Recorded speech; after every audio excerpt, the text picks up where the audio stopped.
Le monde devient de plus en plus instable et dangereux. Et de nombreuses personnes commencent à s'inquiéter et à se poser des questions sérieuses. Une guerre se profile-t-elle à l'horizon? Nous dirigeons-nous vers un effondrement économique? Entrons-nous dans une période d'hyperinflation? Qu'en est-il de la chaîne d'approvisionnement? Pourrons-nous nourrir nos familles? Les guerres, les troubles civils, les crises économiques, l'inflation, les rayons vides des commerces et la sécheresse affectant les réserves alimentaires ont toujours été des situations quelque part dans le monde à un moment donné. Mais depuis quand tous ces problèmes ont-ils été une préoccupation sérieuse en même temps dans nos nations occidentales? Chaque année, à cette époque, nous vous donnons ici au Monde de Demain les tendances à surveiller pour l'année à venir et au-delà. Dans l'émission de l'année dernière intitulée « 2021 selon la prophétie biblique », j'ai fait une prédiction. Était-elle exacte? Je répondrai à cette question en passant en revue l'année écoulée, avant de vous donner 3 prédictions pour 2022 et au-delà, directement tirées des pages de la Bible.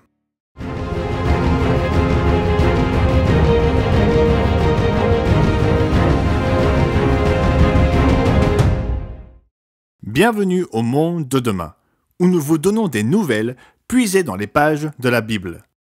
Outre les mauvaises nouvelles actuelles du monde, nous attendons avec impatience la plus grande des bonnes nouvelles, l'espérance certaine du retour de Jésus-Christ pour réparer le désordre que nous avons créé. Au début de l'année dernière, j'ai passé en revue les prédictions et les tendances que M. Wallace Smith et moi-même avions données pour 2019 et 2020, montrant que chacune de nos prédictions était en plein dans le mille, y compris l'avertissement de M. Wallace Smith concernant les épidémies. Et soit dit en passant, cette émission a été enregistrée plusieurs mois avant que le Covid ne soit sur le radar de quiconque. Après avoir passé en revue les 2 années précédentes, j'ai révélé seulement une prédiction pour 2021. Dans cette émission, nous avons passé en revue les prédictions et les tendances à surveiller au cours des 2 dernières années. J'ai ensuite promis de vous parler d'une seule tendance à observer en 2021 et dans les années qui suivront.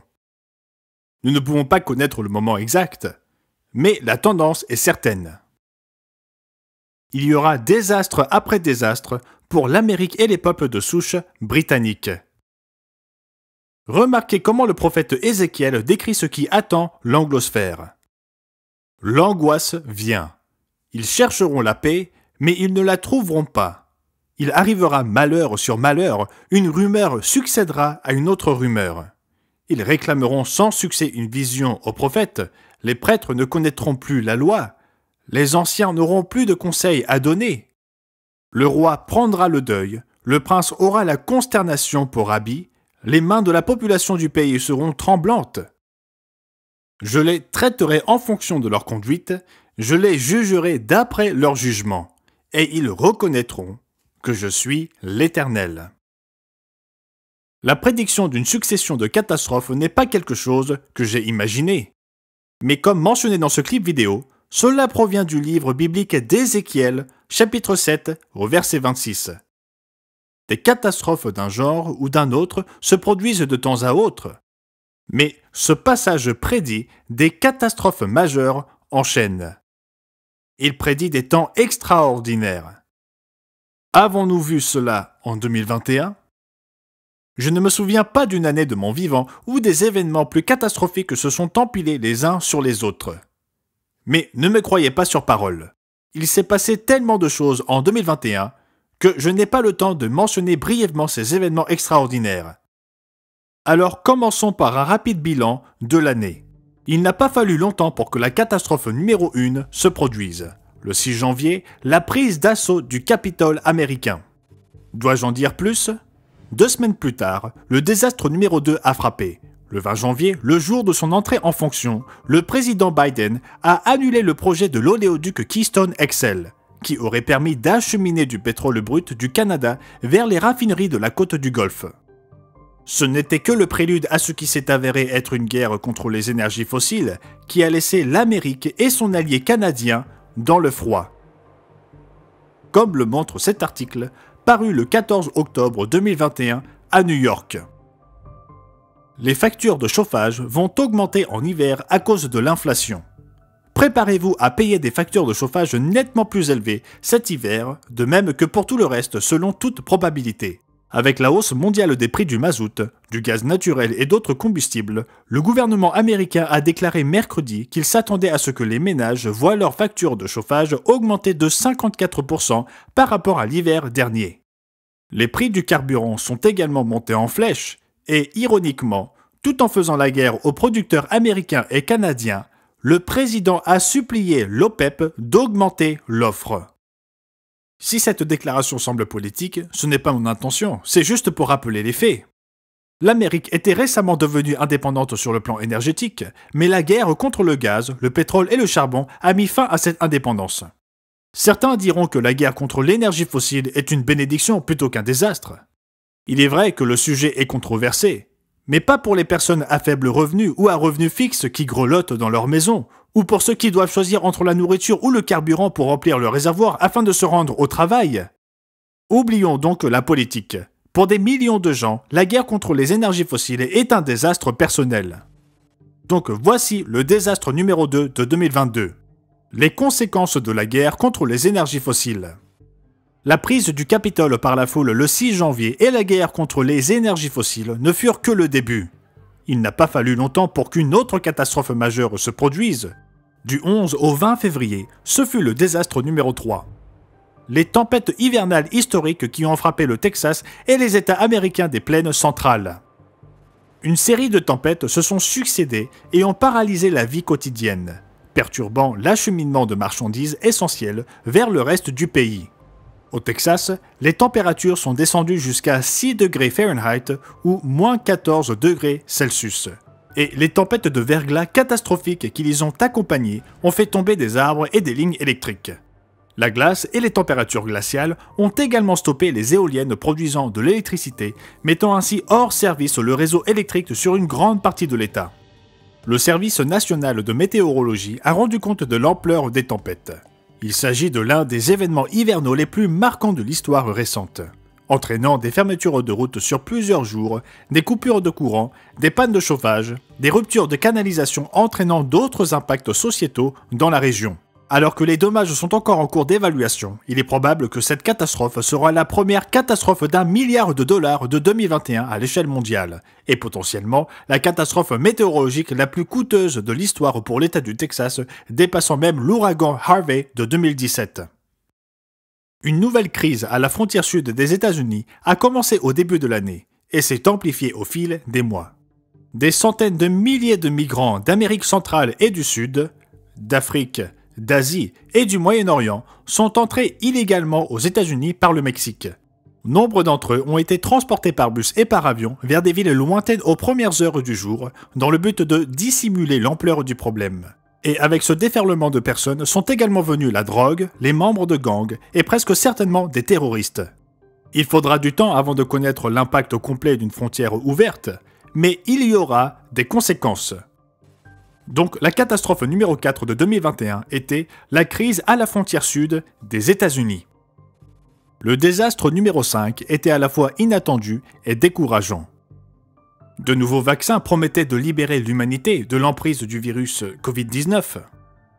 Mais le variant Delta est arrivé, et les États-Unis et la plupart du reste du monde ont vu leur espoir anéanti. Le Covid de 2021 s'est avéré être pire que celui de 2020. Notez ce titre de Daily Mail du 7 octobre 2021. Le nombre de décès liés au Covid aux États-Unis en 2021 dépasse celui de 2020.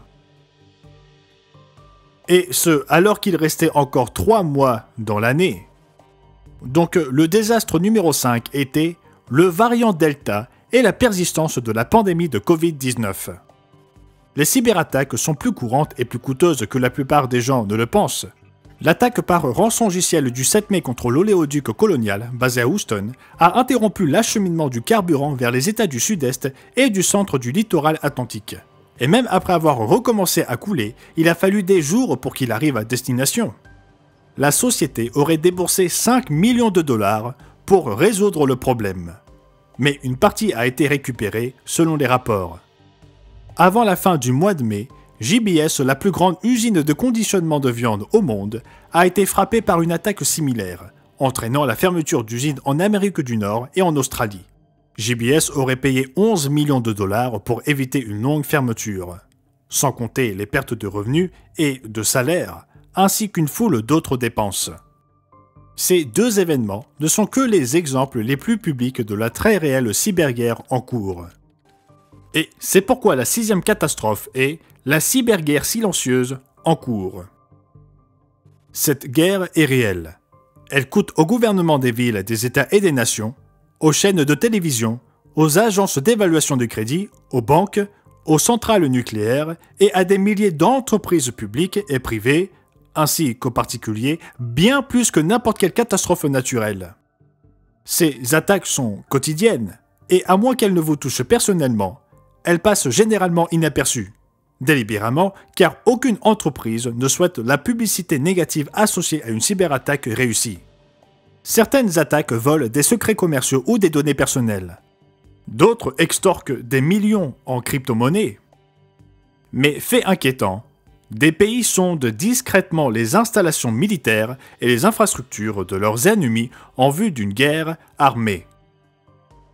Mes amis, 2021 a vu des catastrophes encore plus grandes. Nous sommes loin d'avoir assez de temps dans cette émission pour vous rappeler tous les défis auxquels nous avons été confrontés en 2021. Nous n'avons pas non plus le temps de couvrir à l'avance toutes les nouvelles tirées des pages de la Bible. Jésus reviendra-t-il bientôt pour redresser la situation ? Il donna des signes pour indiquer quand son retour serait proche. Mais avant de continuer, passons rapidement en revue les 6 premières catastrophes que j'ai mentionnées. Numéro 1, la prise d'assaut du Capitole le 6 janvier. Numéro 2, les conséquences de la guerre contre les énergies fossiles. Numéro 3, les tempêtes désastreuses au Texas et dans les États américains des plaines centrales. Numéro 4, la crise à la frontière sud des États-Unis. Numéro 5, le variant Delta et la persistance de la pandémie de Covid-19. Et numéro 6, la cyberguerre silencieuse en cours. Mais de l'avis général, la plus grande calamité de 2021 fut la manière dont les États-Unis se sont retirés d'Afghanistan. Ce fut un désastre humiliant aux proportions monumentales. Les amis de l'Amérique réévaluent leur confiance dans cette superpuissance en déclin et ses ennemis se frottent les mains. Notez cette tribune publiée dans The Hill le 30 août sous le titre « En Afghanistan, nous avons ouvert les portes de l'enfer ».